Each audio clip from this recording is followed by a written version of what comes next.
Pour les bûcherons roumains, couper un arbre sur une forte pente, ça pose un problème.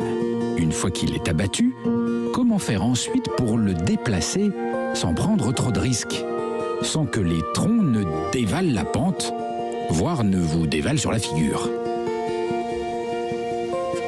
Je me trouvais en forêt avec un solide gaillard de son petit nom Vlad, et il me disait « Bah tu sais, moi et mon cheval, on ne fait qu'un. Il me fait confiance, et puis moi je suis là pour éviter de lui faire prendre des risques. » Car dans les forêts roumaines, en montagne, le meilleur ami du bûcheron, c'est le cheval. Une fois l'arbre coupé, l'arbre au sol, c'est le cheval qui va le tracter. Et ce que j'ai vu, c'est un sacré effort. D'abord, il faut sortir l'arbre des broussailles dans lesquelles il se trouve. Le cheval doit tirer fort, décoller le tronc du sol. Le cheval se cabre, agite la tête, tire comme un fou, et c'est parti. Et là, on pourrait croire que le plus dur est fait. Mais non, c'est là que ça se complique.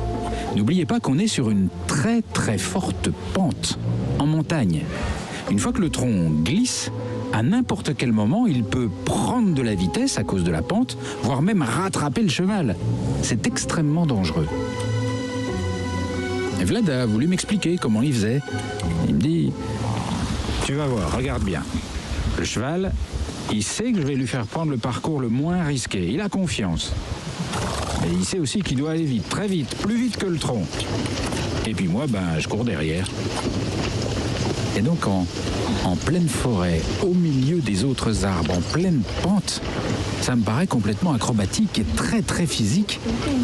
Et de mes yeux, je vois d'un coup le cheval qui part à toute vitesse, Vlad qui galope à ses côtés en le dirigeant comme il peut, et moi qui essaye de suivre péniblement derrière, au milieu des broussailles, des pierres, des trous, des obstacles de toutes sortes. Tout ça à toute vitesse, en pleine pente, et évidemment, j'arrive pas du tout à suivre. Au bout de 150 mètres, ils m'ont semé. Je les vois s'éloigner loin, tout en bas de la montagne.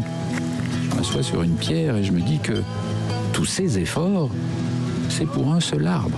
Il galope jusqu'en bas, mais ensuite il faut remonter toute la pente. Et ça peut prendre 30 minutes, 1 heure de grimpe. Et ensuite, il faut recommencer, reprendre un arbre, redescendre. C'est un travail de fou. Ces hommes et ces chevaux sont des athlètes.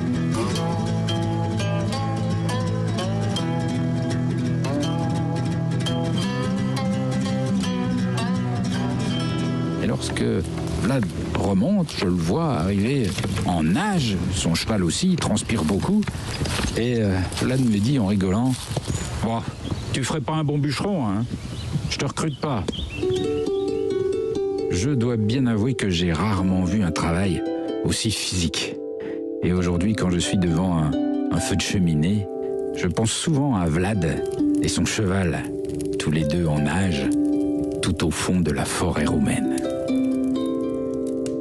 Europe 1. 11h midi, et si on partait? Philippe Googler.